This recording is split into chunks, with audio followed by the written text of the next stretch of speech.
할렐루야. 주의 이름으로 여러분들을 환영합니다. 우리 앞뒤 좌우로 인사합시다. 복 많이 받으십시오. 네, 복 많이 받으세요. 날씨가 더워서 그런지 이발을 한 사람이 많네요. 우리 장 집사님도, 우리 유 권사님도. 이뻐? 이뻐요. 네. 무더운 여름 가운데서도 고군분투하시면서 산업의 전선에서 수고하시고 또 생업의 전선에서 고생하시고 먹고 산다고 고생하시는 여러분들 수고 많습니다. 우리 함께 격려합시다. 승리합시다.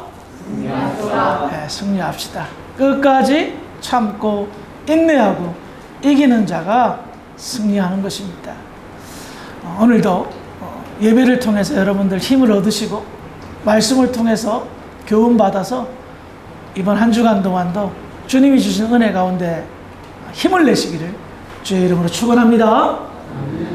오늘은 7개 강의 11번째 시간입니다. 사대 교회에 관해서 두 번째로 함께 말씀을 나눌 때에 요한계시록 3장 2절과 3절의 말씀을 가지고 함께 은혜를 나누겠습니다. 우리는 지난 시간에 사대 교회를 함께 나누었는데 이 교회를 향한 주님의 안타까운 마음을 나누었습니다. 사대 교회는 다른 지역에 있는 교회보다 너무나도 좋은 환경 속에서 신앙생활할 수 있는 조건을 갖춘 교회였습니다. 그럼에도 불구하고 예수님은 꾸중하셨습니다. 죽은 교회라고.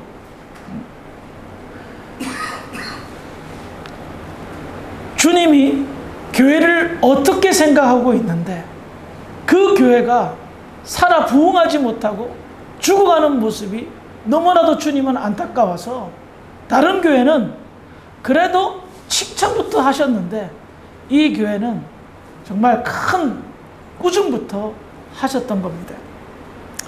죽어가는 교회에 관해서 우리가 나누었죠.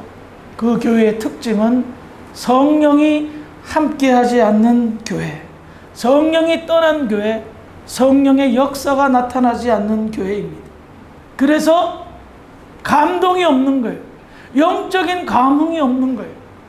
인간적인 만남과 모임과 기쁨은 있을지 모르겠지만 진정한 영적인 은혜가 없으니 생명의 역사가 나타나지 않고 그래서 점점 영적으로 메말라가며 죽어가는 교회였던 겁니다.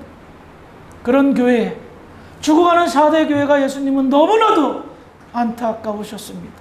그래서 그들에게 다음과 같이 말씀하십니다. 요한계시록 3장 2절입니다. 시작.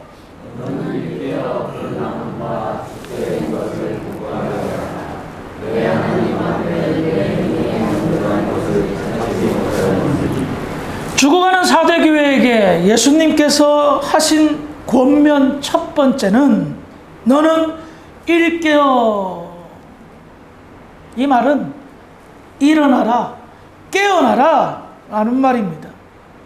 저는 근데 이 말씀을 통해서 일말의 희망을 보게 되었습니다. 지금 사대 교회는 완전히 사망 선고가 난 교회가 아니라 그래도 살아날 가능이 있는 죽어가는 교회이지만 깨어나면 살아날 수 있는 교회였던 겁니다. 그래서 3장 2절 중반절에 읽어볼까요? 시작. 그 남은 바 죽게 된 것을 굳건하게 하라 라고 말씀하신 겁니다. 즉 아직 깨어날, 일어날 힘이 남아있다. 마지막 남은 힘을 쥐어 짜서 너 자신을 일으켜 세워라 라고 하는 것이었습니다. 이 말씀은 예수님의 간절한 염원을 둔 말씀이었습니다.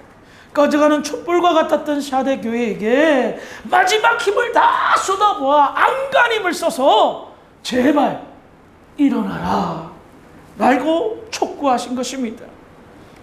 우리는 여기에서 한 교회를 살리시기 위해 애를 쓰시는 예수님의 마음과 모습을 보게 됩니다.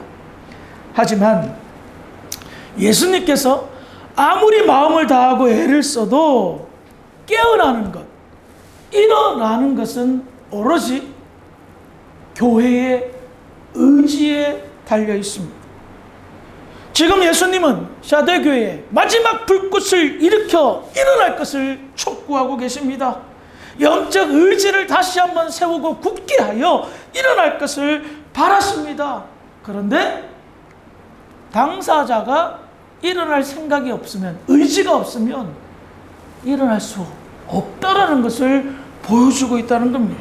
그렇다면 왜 예수님은 당신들에게 그렇게 간절히 일어날 것을 원하고 바라실까요? 그 이유가 여기에 있습니다. 3장 2절 하반절을 보겠습니다. 시작.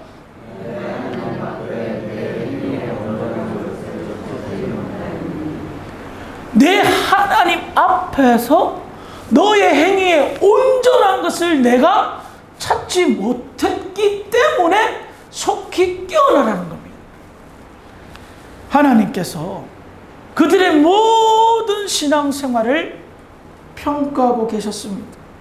지금 하나님께서 이 샤데교회를 향하여 어떤 평가를 하고 있는가? 우리 예수님이 너무나 잘 알고 있기 때문이었습니다. 그래서 그 염려가 여기에 있습니다. 요한계시록 3장 5절 하반절입니다. 시작.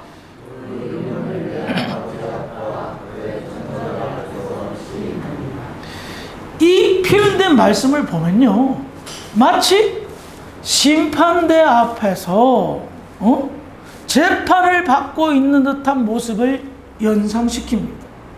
재판장이신 하나님 앞에서 예수님이 마치 증인이자 변호인으로 계신 듯한 모습으로 표현되어지고 있습니다.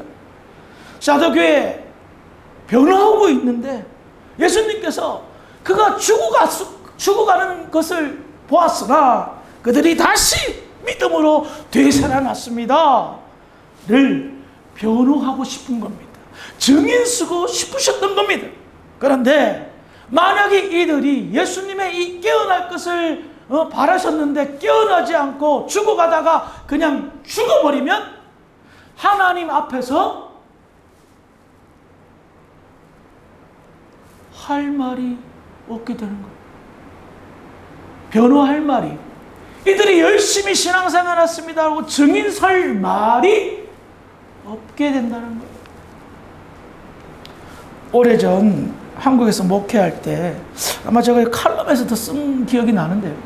한국에서 목회할 때 어느 교회 권사님이 돌아가셔서 이제 아는 지인 때문에 장례식에 참석했는데, 그 교회 담임 목사님이 이제 장례 예배를 인도하시면서 권사님 살아 생전에 이렇게 하셨고 저렇게 하셨고 참 교회에 정말 쓰임받는 귀한 권사님이 돌아가셔서 너무 안타깝고 마음이 아프다, 섭섭하다, 그런 설교를 하시면서 이런 말씀을 하시더라고요.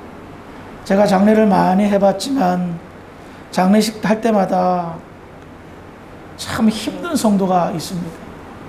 이 성도는 장례식장에서 이 성도에 관해서 얘기를 해야 되는데 할 말이 생각이 안 난다. 할 말이. 특별히 직분자였음에도 불구하고 할 말이 안 생각이 나면 정말 너무 마음이 무겁고 답답했다는 것을 이야기하시는 것을 들었습니다. 그때 저도 굉장히 은혜도 받고 도전도 받았어요. 조기성 목사가 죽었어요. 장례식장에서 어떤 목사님이 아마 장례식을 하겠죠. 우리 조 목사님이 주사람교를 섬기고 사랑으로 섬기고 애쓰고 복음을 위해서 헌신했습니다. 정말 이 귀한 일꾼이 돌아가신 것이 안타깝습니다 하면 좋겠지만 이 사람들에서 뭘 얘기해야지 고민한다면 어쩌실 겁니까? 그쵸? 지금 예수님께서 4대 교회를 향하여서 안타까운 것은 내가 너희들에 관해서 하나님 앞에서 할 말이 많아야 되는데 지금 되살아나지 않으면 그것마저 할 말이 없다는 겁니다. 목사도 신앙생활 같이 하면 이분에 대해서 할 말이 있을 건지 없을 건지도 잘 알 텐데 우리 하나님, 모든 것을 알고 계시는 하나님은 오죽하겠습니까? 예수님은 오죽하겠습니까? 그래서 지금이라도 여러분들 늦지 않았습니다. 혹여나 실례지만 제가 여러분들을 장례할 때, 장례식 예배를 드릴 때 좀 할 말이 많았으면 좋겠습니다. 끊을 수 없이 너무 많아서 그냥 몇 가지만 추스려서 얘기했으면 좋겠습니다. 그게 진정한 그리스도인의 삶의 모습이 아닐까요? 예수님께서 할 말이 없다는 것은 정말 큰일이라는 것이었습니다. 그래서 예수님은 이렇게 말씀하십니다. 다시 한번 요한계시록 3장 2절 하반절을 보십시오. 시작!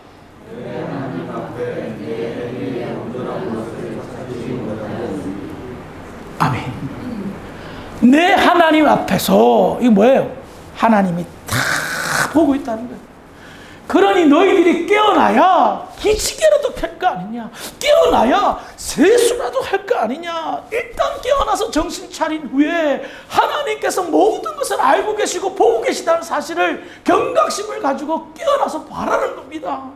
그리고 특별히 이 본문에서 주목할 것이 있습니다. 그것은 내 행위에 온전한 것을 찾지 못했다라는 거예요. 내 행위에 온전한 것은 뭡니까? 우리 하나님께서, 그리고 우리 예수님께서 우리의 신앙생활을 통해서 주목하고 보고 있는 거예요. 주목해서 관심 있게 보고 계시는 것이 있다라는 겁니다. 그렇다면 이 온전한 것을 보고 계시는데, 이 온전한 것이 관심 있게 보고 계시는데, 온전한 것이 도대체 뭐예요? 저도 상당히 이 말씀을 준비하면서 퀘스천 마크를 찍었습니다. 온전한 것이 뭘까? 성경의 문맥을 살펴보니 4대 교회가 죽어가는 이유는 성령이 떠났기 때문이죠. 성령의 역사가 나타나지 않은 거예요. 그러면 온전한 것은 성령의 역사를 일으키는 거겠죠? 맞아요, 안 맞아요? 그렇죠. 성령의 역사를 일으키는 거예요. 그래서 생각해보고 기도해보고 묵상해보니 온전한 것에 저에 대한 해석과 답은 성령의 열매가 아닐까 하는 생각이 들었어요. 갈라디아서 5장 22절 23절입니다. 시작. 오직 성령의 열매는 사랑과 희락과 화평과 성과 자비와 양성과 순종과 온유와 재림 이러한 것을 아멘. 이 말씀을 딱 준비하고 성령의 감동으로 성령의 열매가 온전한 것이라고 제가 확인했을 때에 저절로 고개가 숙여졌습니다. 내가 이 성령의 9가지 열매를 해석도 하고 어떤 것인지도 잘 알고 있음에도 불구하고 잊어버리고 살고 있지는 않았는가. 이 열매 맺음이 나의 온전함이요 교회의 온전함이요 교회의 살아남일진데 이것을 염두에 두지 않고 그냥 살고 있지는 않았는가. 나는 사랑이 열매를 맺고 있는가, 온유의 열매를 맺고 있는가, 사랑과 희락과 자비와 절제 오래 참음의 열매를 맺고 있는가, 양성과 충성의 열매를 맺고 있는가 생각해 보니 죄송합니다, 부끄럽더라고요. 나도 온전하지 못했구나. 이 열매가 없는 것은 아니지만 이 열매를 맺기 위해 바른 신앙생활을 제대로 생각하며 하지 못했구나 라는 생각을 가지고 왔습니다. 열매가 맺혀야 결과를 얻을 수 있습니다. 4대 교회는 이 열매들이 없었기에 성령이 떠난 겁니다. 하나님께서 우리에게 주목하여 보는 것은 여러분들의 지식을, 여러분들의 재산을, 여러분들의 건강을 보는 것이 아니라 성령의 9가지 열매, 이 온전한 것이 맺혀지고 있는가 아닌가를 보고 있다는 거예요. 사랑하는 성도 여러분, 마음을 다해서 여러분들한테 권면을 드리겠습니다. 이 온전한 것, 성령의 9가지 열매를 날마다 되새김질 하시기를 주의 이름으로 부탁을 드리겠습니다. 이 가운데 부족한 것이 있다면 내가 열심히 노력해서 채워나가려고 애씀의 모습이 저와 여러분들의 모습이 되기를 주의 이름으로 부탁을 드리겠습니다. 그렇습니다. 진정한 그리스도인들은 온전한 자가 되기 위하여 성령의 열매 맺음에 참된 가치를 두고 거기를 향하여 나아가는 자입니다. 그런데 제가 부탁을 드렸지만 우리의 현실은 어떻습니까? 이 9가지 열매? 오휴, 이걸 무슨 이건 예수님이랑 맺히는 거지. 아이고, 나한테 이게 어떻게, 내가 사랑, 희락, 화평, 오래 참음, 자비, 양성, 충성, 절제, 온유, 나하고는 거리가 멀어. 하나만 하지 뭐. 하나도 힘드네. 이게 무슨 말이에요? 자신의 연약함, 나약함, 부족함, 합리화를 시킵니다. 나는 연약하니까. 나는 부족하니까. 그런데요, 이 말을 할 때에 자기 자신이 나의 연약함을, 나의 부족함을 압니까? 모릅니까? 잘 알고 있습니다. 내가 어디에서 부족한지, 내가 어디에서 연약한지, 그 나약과 연약과 부족함이 그 근원과 출발을 내 자신이 가장 잘 알고 있습니다. 누구보다도 잘 알고 있습니다. 그런데 이것을 깨어나는데 사용하지 않고, 열매 맺는데 사용하지 않고, 합리화시켜 머무르는데, 잠자는데 사용하지 않습니다. 사용합니다. 그러니 어떻게 해요? 온전하지 못한 거예요. 오랜 기간 동안 신앙생활을 했음에도 불구하고 성장하지 못하고 성숙되지 못한 이유가 바로 여기에 있는 거예요. 여러분, 내가 연약하고 내가 부족한 것 내가 알고 있지만 내가 판단해서는 안 됩니다. 아시겠어요? 그 판단은 긍휼히 여기시는 하나님의 판단해야 될 하나님의 영역입니다. 문제는 내가 판단해서 내가 결정하는 거예요. 나는 연약하고 나는 부족하니까 하면서 합리화하고 뒤로 빼고 멈추고 성장이 단절된 거예요. 예수님은, 하나님은 그것을 정확하게 판단하시고 그것을 근거 삼으신다는 거예요. 그래서 내가 판단하지 말고 그 부족함을 안다면 이제부터 하나씩 하나씩 풀어쓰기를, 해결하시기를 주의 이름으로 부탁을 드리겠습니다. 다시 본문으로 돌아와서요. 요한계시록 3장 3절입니다. 시작.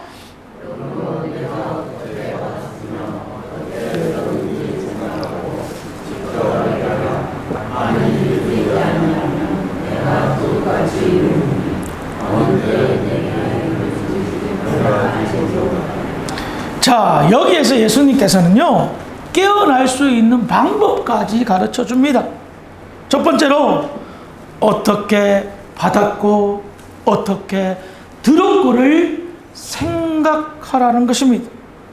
여기서 받았고 들은 것은 무엇을 의미할까요? 저는 이렇게 해석했습니다. 은혜를 받았던 것들, 말씀을 들었던 것들. 사도교회에 그 당시에 교회에 출석한다는 건요, 요즘처럼 쉬운 일이 아닙니다. 그렇죠? 아무리 사대교회가 참 신앙생활하기 편한 곳이라도 그래도 교회는 당시 핍박받는 상태였습니다. 고통당하는 상태였습니다. 정말 강심장을 가지지 않고서는, 웬만한 마음을 굳게 하지 않고서는 교회에 출석하기 어려웠습니다. 그래서 이 사람들은 과거에 은혜를 받았던 사람들입니다. 과거에 말씀을 경험했던 사람들이라는 겁니다. 그래서 생각해 보라는 겁니다. 너가 과거에 은혜 받았을 때 무엇 때문에 은혜를 받았냐? 말씀을 경험했을 때에 그 말씀이 살아 역사하셨을 그때를 어떻게 해요? 회상해 봐라는 겁니다. 교회에 출석하면서 받았던 은혜들을, 꿀송이처럼 달았던 말씀들을 너의 마음속 깊은 곳에 묻어두었던 그 마음속에서 찾아서 끄집어내 보라는 겁니다. 과거에 영적으로 좋았었던 때, 교회 다니면서 은혜 받았을 때, 말씀을 체험했을 때 한 번도 없어요, 여러분? 제가 기억하기로는 여러분 다 있어요. 다 경험하셨어요. 물론 그때와 비교했을 때 현재는 좋지 않을 수도 있을 것입니다. 그런데 예수님은 그 좋았던 때를 끄집어내라는 겁니다. 이것을 자기의 재생으로, 재생 원료로 사용하라는 겁니다. 그게 뭐예요? 은혜는 영원하다는 것을 말합니다. 말씀은 영원하다는 것을 말합니다. 그런데 그때는 그랬지, 좋았지 하며 한숨 쉬지 말라는 겁니다. 좋았던 때를 끄집어내고 기뻤던 때를 끄집어내서 내가 살아날 수 있는 원동력으로 삼으라는 겁니다.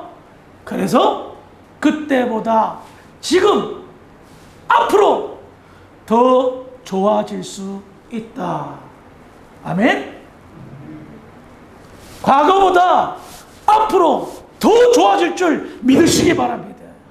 이것이 신앙생활의 즐거움입니다. 사탄이 우리에게 뭘 주시나 압니까? 좌절시킵니다. 낙심시킵니다. 포기시킵니다. 옛날만 생각하게 합니다. 앞으로는 핑크빛이 아니라 회색빛으로 자꾸만 주시시킵니다. 우리 주사랑교회가 앞으로 아이고 어떡해, 지금 이래가지고 앞으로 어떡해, 과거에 좋았던 때, 은혜 받고 눈물 흘렸던 때, 말씀이 꿀총처럼 달았던 때, 그때를 자꾸 끄집어내십시오. 그래서 되살아나십시오. 회상시키면서 일어나십시오. 다 큰 어른이 눈물을 그냥 흘립니까? 절절한 감동과 은혜가 있었기 때문에 눈물 흘린 거 아닙니까? 예? 감정이 메마를 대로 메마르던 그 상황 속에서, 절망 속에서 우리에게 희망과 은혜를 제시했던 하나님의 그 은혜들 왜 잊고 삽니까? 예? 왜 멈추며 삽니까? 과거에 좋았던 것은요, 이렇게 사용하는 겁니다. 앞으로 더 좋아지기 위한 동력입니다. 아시겠어요? 그것을 불평과 비교로, 판단으로 사용하는 것이 아니라 앞으로 더 좋은 미래를 창출하기 위한 화석과 같은 연료라는 겁니다. 그 연료를 잘 사용하시기 바랍니다. 두 번째로, 그러니 그것을 통하여 깨어나야 되고요.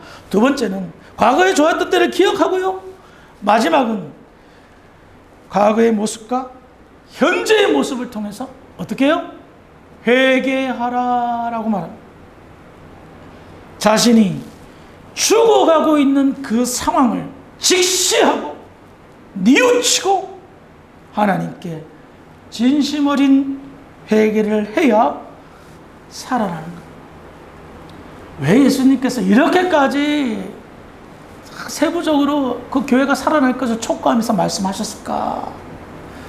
이렇게 생각합니다.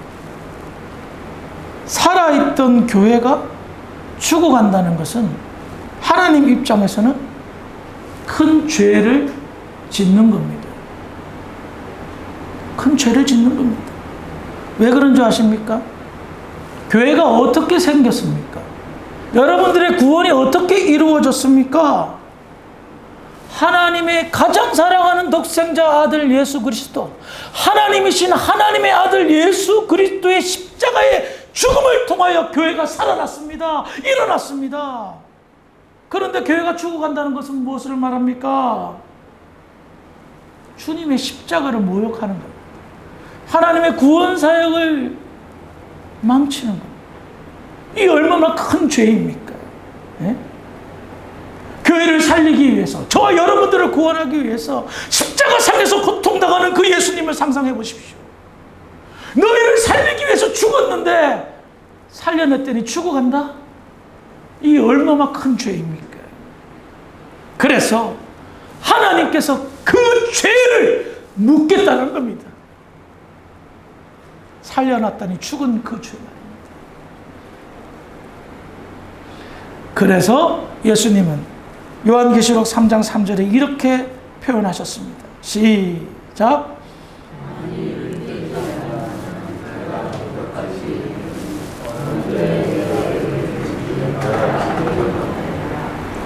만일 깨어나지 않으면 예수님께서 언제 찾아올지 모를 거다. 그리고 다시 찾아오실 때는 네가 살아나지 못한 책임을, 내가 이렇게까지 했는데도 살아나지 못한 책임을 다 묻겠다라고 말씀하십니다. 십자가를 모욕한 책임, 하나님의 아들을 모욕하고 하나님의 구원 사역을 모욕한 그 책임을 물으러 찾아오시는데, 그때는 아무도 눈치채지 못한 한순간에 찾아올 거라는 겁니다. 이 말은 뭡니까?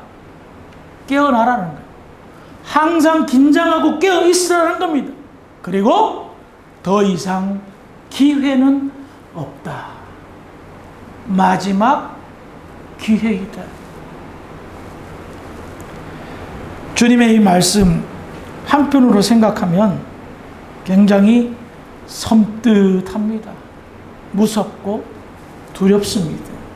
그러나 이 말씀의 이면을 살펴보니 예수님의 마음을 느낄 수가 있었습니다. 교회의 생명, 교회의 살아남을 그 누구보다도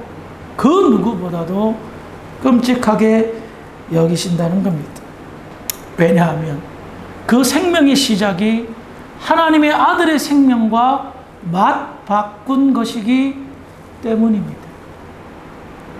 그래서 우리 예수님이 정신을 바짝 차리라고 이 준엄한 말씀을 하신 것 같습니다.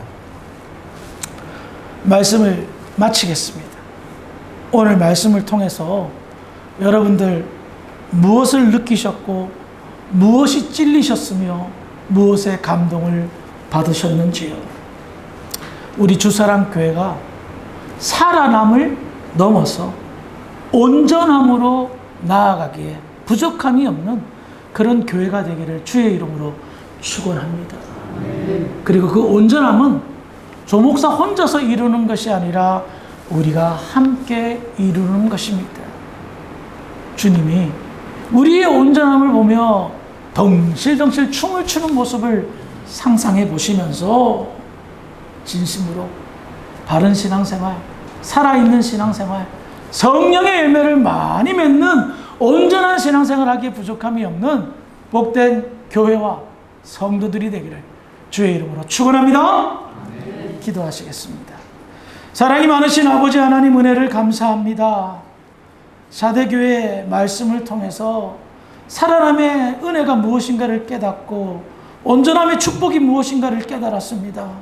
누구보다도 성령의 열매를 많이 맺으며 이 땅에 죽어가는 교회의 비전을 제시하고 살아있는 교회들과 함께 연합하여 믿음의 역사를 일으키고 하나님의 나라의 영광을 구현하는 데 쓰임받는 주사랑교회 모든 성도들이 될 수 있도록 할렐루야 축복하여 주시옵소서. 감사하며 예수님의 이름으로 기도합니다. 아멘.